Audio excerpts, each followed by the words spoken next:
কেমন ছিলেন আমার নবী? তিনি ছিলেন মধ্যম আকৃতির একজন মানুষ। তিনি না ছিলেন লম্বা, না ছিলেন খাটো। অবাক বিস্ময়ে মানুষ তাকিয়ে দেখত। লক্ষ মানুষের মাঝে তিনি যখন দাঁড়াতেন, হাজার হাজার লম্বা মানুষের মাঝেও এই মাঝারি আকৃতির মানুষটি যখন দাঁড়াতেন, অবাক বিস্ময়ে মানুষ তাকিয়ে দেখত। সবার উপরে তার মাথা মোবারক দেখা যায়। সবাইকে পেছনে ফেলে, সবাইকে নিচে ফেলে তার মাথা মোবারক সবার উপরে দেখা যায়। তার চুলগুলো ছিল হালকা হালকা কোঁকড়ানো। তৈল দিয়ে কখনো বা চুলগুলো যখন আঁচড়াতেন, অবাক বিস্ময়ে মানুষ তাকিয়ে দেখত। মনে হতো চুলের মাঝে যেন মৃদুমন্দ ঢেউ দেখা যায়। কপাল ছিল তার চওড়া, ভ্রুগুলো ছিল তার জোড়া ভ্রু। তার চোখের পাতাগুলো ছিল গোলাপি রঙের এক একটা পাপড়ির মতো। কখনো বা যখন তিনি চোখের পলক ফেলতেন, অবাক বিস্ময়ে মানুষ তাকিয়ে দেখত। মনে হতো মৃদুমন্দ বাতাসে ফুটন্ত গোলাপের এক একটা পাপড়ি যেন দোল খাচ্ছে। তার চোখের সাদা অংশ ছিল রক্তিমাভ সাদা, কালো অংশ ছিল তার কৃষ্ণ কালো। কখনো বা যখন তিনি চোখের পলক ফেলতেন, মানুষগুলো অবাক বিস্ময়ে তার দিকে তাকিয়ে থাকতেন। তার নাক ছিল খাড়া, নাকের ছিদ্রগুলো ছিল ছোট ছোট, আর ঠোঁটগুলো ছিল তার গোলাপি রঙের। ঠোঁটের উপরেই ছিল তার চিকন সরু গোঁফ। তিনি কখনো বা যখন মুচকি হাসতেন, গোলাপি রঙের ঠোঁটগুলো যখন একটু ক্যাপে উঠত আর ফাঁক হয়ে যেত মৃদু, আর মাঝের দাঁতটা যখন বের হয়ে যেত, অবাক বিস্ময়ে মানুষ তাকিয়ে দেখত। মনে হতো গোটা পৃথিবীতে যেন বিজলি চমকিয়েছে। এ ছিল তার সৌন্দর্যের আধার। তিনি কখনো বা যদি হেঁটে যেতেন কোনো মেঠু পথে, মরুপ্রান্ত দিয়ে তিনি যখন হেঁটে যেতেন, মানুষগুলো তার পেছনে পেছনে হাঁটত। এক মাস পরে কোনো এক সাহাবা যখন ওই পথে আবার আসতেন, ওই পথের ওই জনপদের মানুষগুলোর কাছে জানতে চাইতেন, এ পথ কি মারিয়েছেন আমার নবী? কখনো কি এ পথে হেঁটে গেছেন আমার নবীজি? অবাক বিশ্বে ওরা জানতে চাইতো, তুমি কেমন করে বুঝলে? তিনি তো এক মাস আগে এই পথে হেঁটে গেছেন। সাহাবা চোখের পানি ছেড়ে দিয়ে বলতেন, এক মাস আগে আমার নবী হেঁটে গেছেন, আজও যেন এই পথে আমার নবীর গায়ের জান্নাতি গন্ধ পাওয়া যায়।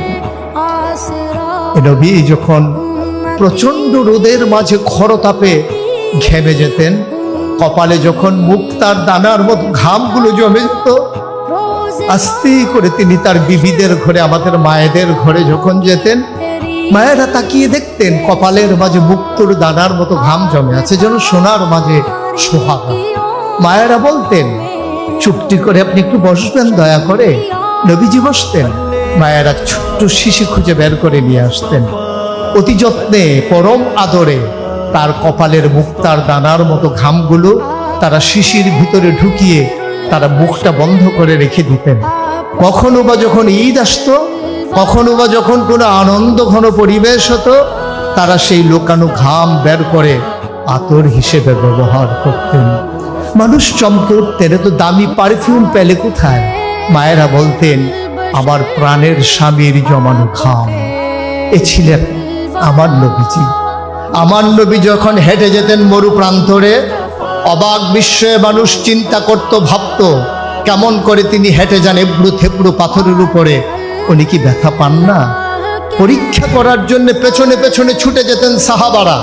নবীর কদমের নিচে পড়া পাথরগুলো তারা হাতে নিয়ে দেখতেন, নবীর কদমের সম্মানে মরুভূমির শক্ত পাথর তুলার মতো নরম হয়ে গেছে। তিনি যখন হাঁটতেন মরু প্রান্তরে, মাথার উপরে যখন সূর্য দাঁড়িয়ে থাকত, তখন আল্লাহ রসুল সাল্লাল্লাহু আলাইহি ওয়াসাল্লাম সেই সূর্যের আলোর নিচে দিয়ে যখন হাঁটতেন, মানুষগুলো হাঁটতে যখন ভয় পেত, মনে হতো সেই তপ্ত মরু বালুর মাঝে ধান দিলে ক্ষয় হয়ে যাবে, চাল দিলে বুড়ি হয়ে যাবে। তার মাঝেও নবী যখন হেঁটে যেতেন, সবাই অবাক বিস্ময়ে তাকিয়ে দেখতেন কেমন করে তিনি হাঁটেন, কেমন করে তিনি পথ মারিয়ে যান, কেমন করে তিনি এমন করে এই সুন্দর করে রাস্তা দিয়ে হেঁটে যান। গরম লাগে না? তার কি অস্বস্তি হয় না? সবাই উপরের দিকে তাকিয়ে দেখত, মেঘমালা আমার নবীর মাথার উপরে ছায়া দিয়ে দিয়ে এগিয়ে যায়। ছিলেন আমার নবী। এ নবী কেমন ছিলেন? এটা ছিল বাহ্যিক অবয়ব। যদি তার আসল সৌন্দর্য আমরা অবলোকন করি, তাহলে তার সুরতের সাথে তার সিরতের অপূর্ব সমন্বয়। যেমন ছিল তার সুরত, তেমন ছিল তার সিরত।